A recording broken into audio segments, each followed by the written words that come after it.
In today's analysis, we are taking a closer look at one of the most common questions asked by Iraqi Dinar followers around the world. It is a question that frequently appears in investor discussions, online forums, and social media conversations. Many people ask why the Iraqi dinar cannot simply return to the exchange rate it had before the Gulf War or before the Iraq War. Some even suggest that because Iraq has significant oil resources, increasing non-oil revenues, and improved foreign exchange reserves, the dinar should be worth around $5 per unit today. While this idea may sound straightforward at first glance, the reality is much more complex. Understanding the answer requires looking beyond oil production and examining monetary economics, inflation, money supply, central bank policy, and Iraq's broader financial system. Today, we will carefully examine these factors and explain what they mean for anyone following developments related to the Iraqi dinar. One of the biggest misunderstandings surrounding the Iraqi dinar is the belief that a country's exchange rate depends almost entirely on its natural resources, particularly oil. Iraq is indeed one of the world's major oil-producing countries, and oil exports remain the backbone of government revenues. However, an exchange rate is not determined by oil production alone. Modern exchange rates reflect a combination of economic fundamentals, including productivity, inflation, fiscal policy, monetary policy, foreign exchange reserves, external debt, confidence in the banking system, political stability, and perhaps most importantly, the amount of currency circulating throughout the economy. This is where the discussion becomes especially important. Before the major conflicts and sanctions of the 1990s, Iraq's monetary environment looked dramatically different from today's. During that earlier period, the quantity of dinars in circulation was relatively limited compared with current levels. When economists discuss the value of a currency, they often emphasize not only what supports the currency, but also how much of that currency exists. If the supply of money expands significantly, while economic output does not grow at the same pace, purchasing power can decline over time. The situation changed dramatically during the 1990s. Following international sanctions, severe economic disruption, and declining government revenues, Iraq experienced substantial monetary expansion. The government printed increasing amounts of currency to finance spending and maintain economic activity under extremely difficult circumstances. As more currency entered circulation without corresponding growth in productive economic output, inflation accelerated sharply. Hyperinflation is one of the most destructive forces any currency can face. When prices rise rapidly and confidence in a currency declines, people often try to exchange that currency for more stable alternatives or purchase goods before prices rise further. This behavior creates additional pressure on the currency, making it increasingly difficult to stabilize. During this period, the Iraqi dinar lost a substantial portion of its value, and exchange rates weakened dramatically, compared with earlier decades. Understanding this historical background helps explain why simply comparing today's Iraq with Iraq before the conflicts does not provide a complete picture. The structure of the economy, the financial system, and especially the money supply have all changed significantly over time. The next important issue involves the current quantity of Iraqi dinars circulating within the economy. Discussions frequently reference estimates that place the broad supply of dinars at well over 100 trillion. While different monetary measures can produce different figures depending on what is included, the broader point remains consistent. Today's money supply is vastly larger than it was several decades ago. Why does this matter? Imagine a simplified example. If an economy contains relatively few units of currency supporting a certain level of national wealth, each individual unit can potentially represent a larger share of that wealth. However, if the quantity of currency expands many times over, while economic output grows much more slowly, each individual unit generally represents a smaller portion of the overall economy. This relationship does not determine exchange rates by itself, but it is one of the fundamental considerations used by economists and central banks around the world. Many viewers also ask whether destroyed banknotes, anti-corruption campaigns, or the recovery of stolen funds automatically increase the value of the remaining currency. These developments can certainly strengthen financial governance and improve confidence in public institutions. Reducing corruption can improve investment conditions, increase tax collection, strengthen government finances, and encourage more efficient allocation of resources. However, destroying counterfeit currency, or recovering illegally obtained funds, is different from permanently reducing the legitimate money supply. Central banks manage the overall quantity of legal currency through monetary policy, banking operations, reserve requirements, and other financial tools. The destruction of damaged or withdrawn notes is usually accompanied by replacement notes when necessary.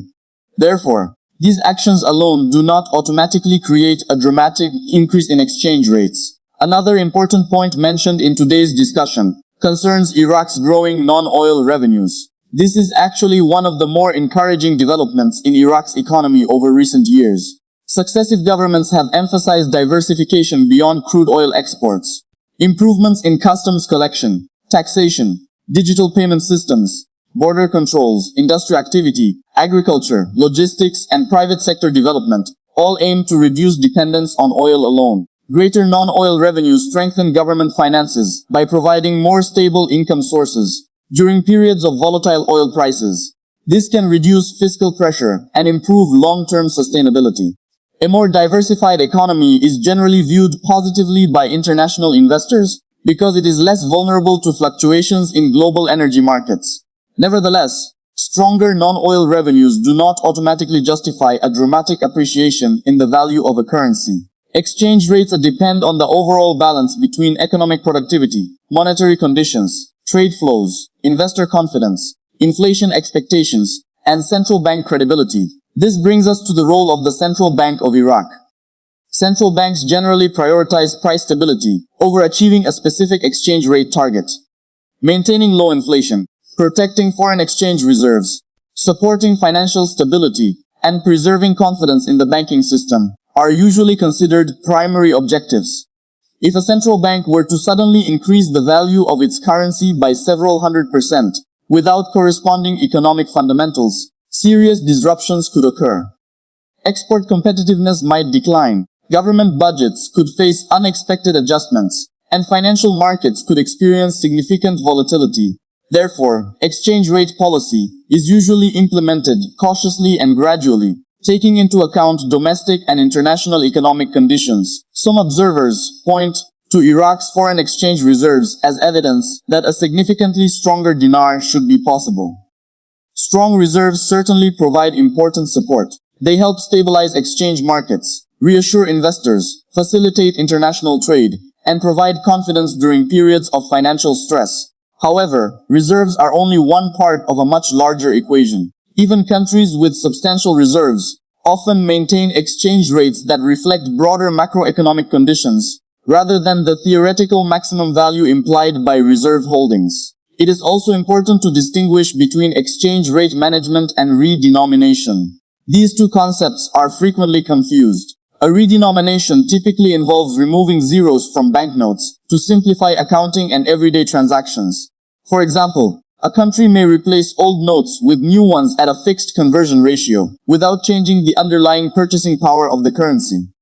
Consumers may carry fewer zeros in prices, but the real economic value remains unchanged. An exchange rate revaluation, on the other hand, involves increasing the value of a currency relative to foreign currencies. Such decisions usually occur within fixed or managed exchange rate systems and are generally much more modest than the dramatic changes sometimes discussed online. Understanding this distinction helps reduce confusion surrounding many discussions involving the Iraqi dinar. Inflation also deserves careful attention. One reason central banks closely monitor inflation is because maintaining stable prices supports confidence in the national currency. If inflation remains moderate and predictable over many years, households and businesses are more willing to save, invest, and conduct transactions in local currency. Conversely, periods of high inflation often weaken confidence and encourage greater use of foreign currencies. Restoring confidence after episodes of severe inflation can take many years, even after economic conditions improve. Another factor frequently overlooked is the importance of banking sector development. Iraq has been implementing financial reforms aimed at modernizing payment systems, strengthening compliance standards, expanding electronic banking, improving anti-money laundering controls, and increasing integration with international financial institutions. These reforms may not generate immediate headlines about exchange rates, but they are fundamental building blocks for long-term monetary stability. International investors often evaluate institutional quality just as carefully as natural resource wealth. Political stability is equally significant. Investors generally prefer predictable policy environments. Stable governments can implement long-term economic reforms, infrastructure investments, regulatory improvements, and fiscal planning more effectively than governments facing prolonged uncertainty. When political institutions strengthen over time, investor confidence may gradually improve, supporting broader economic development. Global oil markets also remain highly relevant. Higher oil prices generally increase Iraq's export revenues, strengthen fiscal balances, and support foreign exchange reserves. Lower oil prices create more challenging budget conditions. However, even periods of strong oil income do not necessarily produce dramatic exchange rate changes, because governments often prioritize budget stability, reserve accumulation, infrastructure investment, and economic diversification. International financial organizations also encourage sustainable macroeconomic policies rather than abrupt currency adjustments. Stable monetary policy helps reduce uncertainty for businesses, importers, exporters, and financial institutions. For Iraqi dinar followers, one of the most useful approaches is focusing on measurable economic indicators rather than rumors. Indicators worth monitoring include inflation trends, foreign exchange reserve levels, banking sector reforms, diversification of government revenues, fiscal discipline, private sector growth, international investment, and improvements in governance. These indicators provide a more realistic understanding of Iraq's long-term economic direction than speculations about immediate large exchange rate movements. It is also worth remembering that currency values reflect confidence. Confidence develops gradually through consistent policy making, transparent institutions, stable regulations, efficient financial markets, and sustainable economic growth. Countries that strengthen these foundations over many years often experience greater monetary stability. This process usually unfolds incrementally, rather than through sudden, dramatic changes. In the short term, Iraq continues facing both opportunities and challenges. Continued investment in infrastructure, improvements in digital banking, stronger customs administration, and efforts to diversify revenue sources could support economic resilience. At the same time, policymakers must continue managing inflation risks, maintaining fiscal discipline, and strengthening financial institutions. For the Iraqi dinar specifically, short-term developments are more likely to be influenced by central bank policy, liquidity management, oil revenues, reserve levels, and overall macroeconomic stability than by historical comparisons with exchange rates from decades ago. Looking further ahead, the long-term outlook depends largely on structural reforms. If Iraq continues improving governance, attracting private investment, expanding non-oil industries, modernizing its banking system, and maintaining prudent monetary policy, the economy could become stronger and more diversified over time. A stronger economy generally supports a stronger and more stable currency environment. However, the exact path of any future exchange rate depends on decisions made by Iraqi authorities in response to evolving domestic and global economic conditions. No responsible analyst can guarantee a specific future exchange rate or timeline. This is why balanced analysis remains so important. It is entirely reasonable to recognize Iraq's considerable economic potential. The country possesses substantial natural resources, a young population, strategic geographic positioning, and opportunities for infrastructure and industrial development. These strengths provide meaningful reasons for optimism regarding long-term economic progress.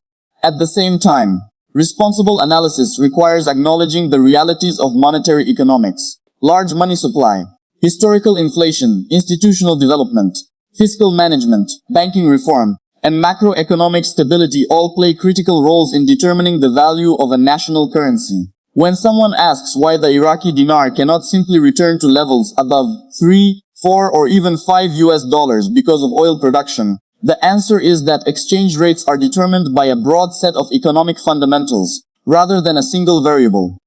Today's Iraq operates within a very different monetary environment than it did decades ago, and current policy decisions must reflect present-day economic realities, rather than historical exchange rates alone. For viewers following Iraqi dinar developments, the most constructive approach is to stay informed through official economic data, central bank announcements, government reform initiatives, and credible financial reporting. Separating verified information from speculation allows investors and observers to develop a clearer understanding of Iraq's evolving economy. Economic progress should be measured not only by exchange rates, but also by improvements in employment, productivity, infrastructure, financial inclusion, investment, banking modernization, and sustainable growth. These factors create the foundation upon which long-term currency stability is built. As Iraq continues implementing reforms and strengthening its financial institutions, each positive development contributes to the country's overall economic resilience.